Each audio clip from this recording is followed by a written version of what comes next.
Alberta Premier Danielle Smith is warning that separatist sentiment in the province is higher than ever and that Ottawa would be wise not to test it. Smith says Alberta has reached a breaking point on key energy demands, including her proposed pipeline to Prince Rupert, and that failure to deliver will only fuel the province's growing independence movement.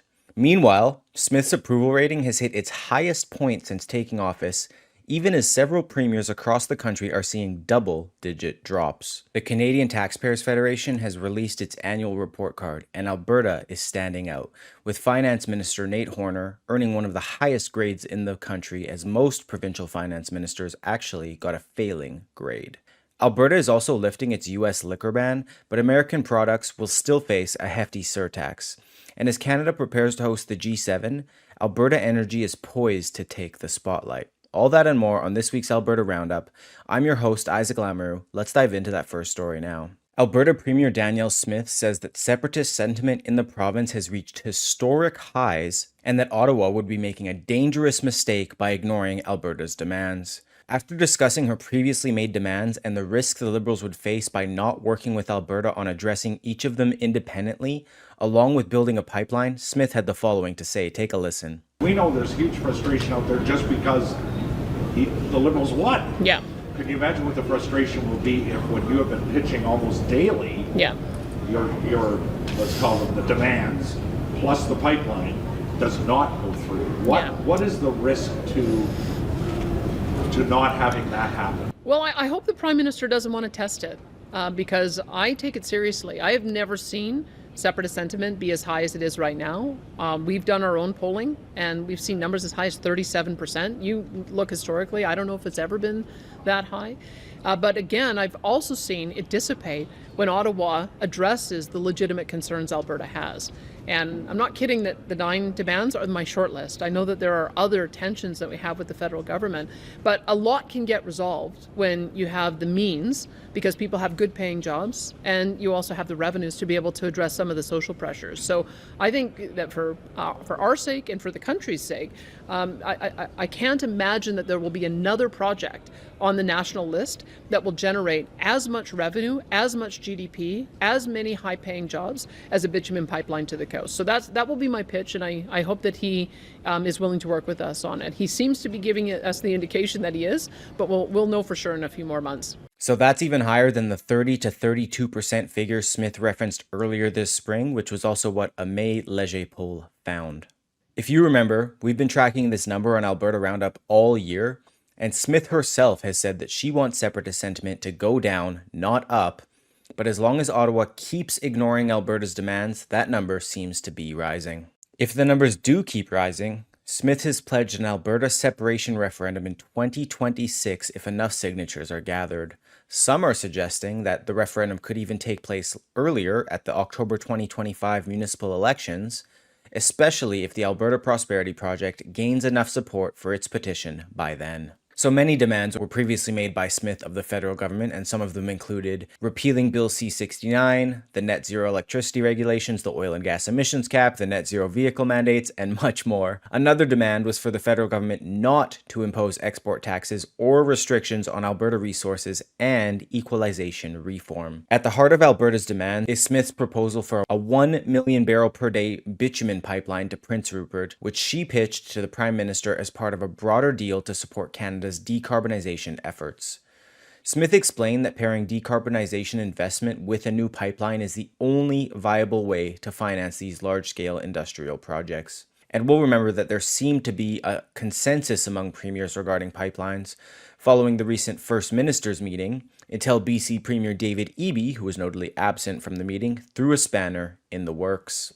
Smith also called on Carney to stop increasing the industrial carbon tax based on the many concerns raised by industry, which of course she has already done in Alberta. Smith has also now tasked a negotiating team, which consists of several ministers, to begin working with Ottawa over the summer. She said, quote, "We're asking for the federal government to put together an equal table, and then we'll go through these one at a time, and hopefully in the fall session we'll be able to make some progress. So we'll see if Ottawa finally moves, or if Alberta's separatist movement continues to grow." So while separatist sentiment is rising, so too is Premier Smith's personal popularity. despite most other premiers seeing a decline. According to an Angus Reid poll released on Thursday, Smith posted the largest approval rating gain of any Canadian premier this quarter, rising 5 points to 51%, her highest mark since taking office in 2022. And this comes just weeks after CBC polling showed that the UCP would cruise to an easy majority if an election were held today, something we covered on a previous show that clearly shows how dominant Smith is in Alberta. However, the Angus Reid survey also found that Alberta is Canada's most polarized province politically, with 32% of Albertans strongly approving of Smith's performance and 37% strongly disapproving. Only Manitoba Premier Wab Kinew posted higher overall approval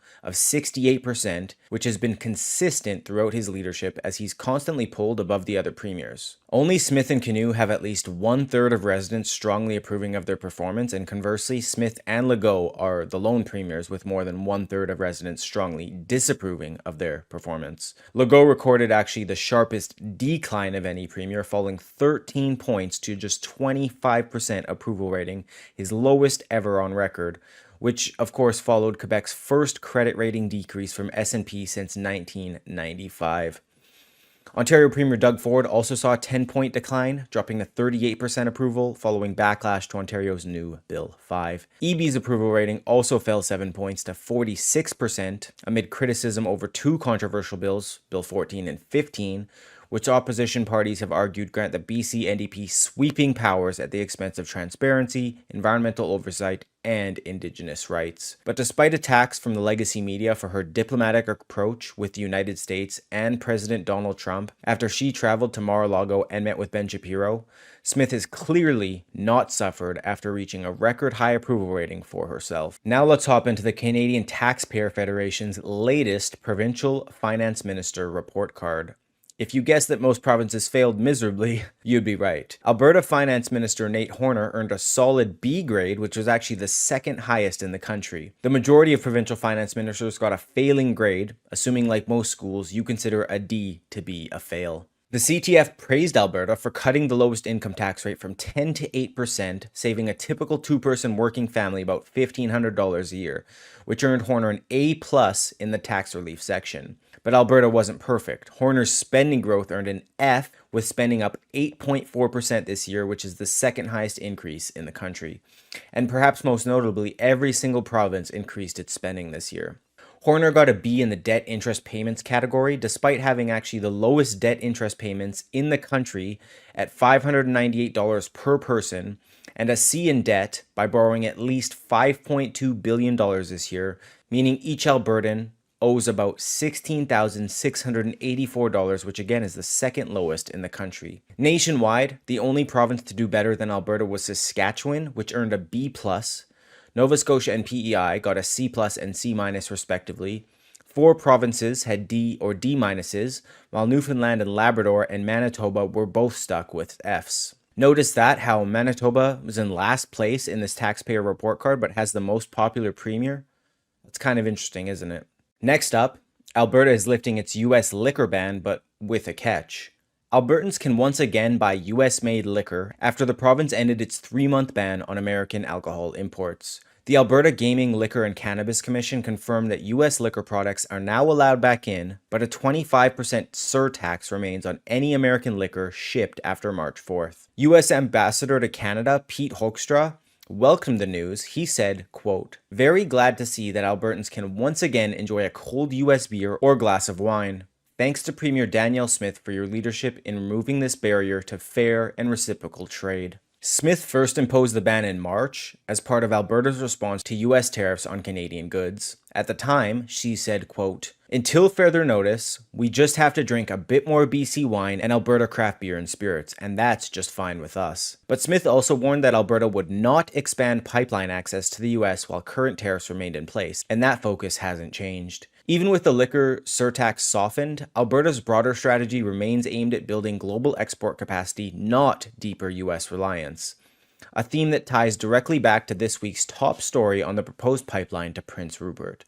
So we'll have to wait and see if this softer tone on liquor signals any broader thaw, or if the province keeps doubling down on new markets overseas. For our last story today, As Canada prepares to host the G7 summit this week in Alberta, which the president is expected to attend, by the way, a new Ipsos poll shows Canada is the most preferred oil supplier among G7 nations. Canada topped the list with 68% of G7 respondents ranking it in their top 3 preferred suppliers, ahead of Norway and the US. Alberta Premier Danielle Smith called it a vote of confidence in Alberta's energy industry, saying, quote, Alberta's government has been relentless in our efforts to promote how our province can provide reliable and sustainably produced energy to our G7 partners and beyond, and I am thrilled to see this message is being heard. Ipsos also found that Canada's favorability as an energy supplier rose, while the US saw a sharp drop, further reinforcing Alberta's strategic push to market its energy globally. As Smith put it this week, the opportunity is massive, but only if Ottawa gets out of the way. She said, quote, now is the time for us to work together to unleash the full potential of Alberta's energy sector and create jobs and prosperity for a generation of people in Alberta and Canada. The federal government should act now to remove production caps and join us in supporting an oil pipeline to the west coast, increasing access to tidewater and ensuring we can continue to provide Alberta-made energy for our valued partners around the world. With G7 leaders watching from right here in Alberta, that message may carry more weight than ever. That's it for this week's Alberta Roundup. My name's Isaac Lamoureux. Thank you for listening. Have a great weekend and God bless.